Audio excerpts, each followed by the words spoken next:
You should know it was not spermatozoa that produced Adam. Neither was it the same thing that produced Jesus. So the scripture says that Jesus is my son. The Lord said it, in whom I am well pleased. So it means that there are other people that came before him. They wanted to become the sons of God. They paraded themselves, but they didn't graduate to that level where God can call them son. Moses was called the prophet. He said, Moses, my prophet. God looked at Abraham. Abraham tried to enter into that reality, but God saw that there is a kind of blood, a DNA that is flowing through you. You can't graduate to become a son. Are you with me? And God said, Abraham, my friend. Many of them rose. They were called patriarchs, elders. They graduated to a level where God can call them my servant, prophet. But when Jesus came, a voice needed to bring another alignment down to earth. A voice rose and called him a son, in whom he is well pleased. Now he has entered into another element. This one is no longer a prophet. You can call him a prophet by gift and by his manifestation, by the things he will do. You can say, this is a prophet. You the woman of Samaria. He said, I perceive you are a prophet. Because of the things that were flowing in the vessel. Mark called him a servant. Matthew called him a king.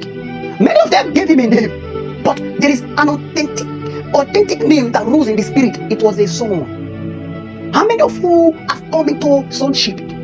You are the firstborn of a family, a male child. You are still young. Your father cannot inherit certain things to your disposal. They can't give you a car because you are 10 years old. What will you do with a Toyota SUV? The car is even higher, taller than you. You are a boy. That's not a male son, a son, but you are still a boy. You will need to mount up. There is a place where people, are you with me? People actually, they are migrated. He said, unto us a child is born, but unto us also sons are given. We don't give child out. Even the scripture says, Ecclesiastes 6, say, woe unto you when your princes, your kings, they are babes. When it happens to be the time of war and your ruler is a little child, then you will suffer. Because little children do not have what it takes to produce the capacity and ability that it takes to run a war. You will need a son to do that. We don't pass inheritance to children, we pass them to sons.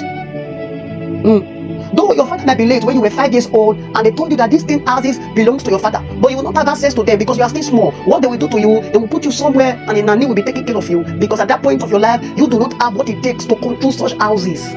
You don't even know what to do with them. Your brain does not have the capacity to think well in order to produce something benefit with those things. But when you get to age 50, 20, 25, the document can be handed over to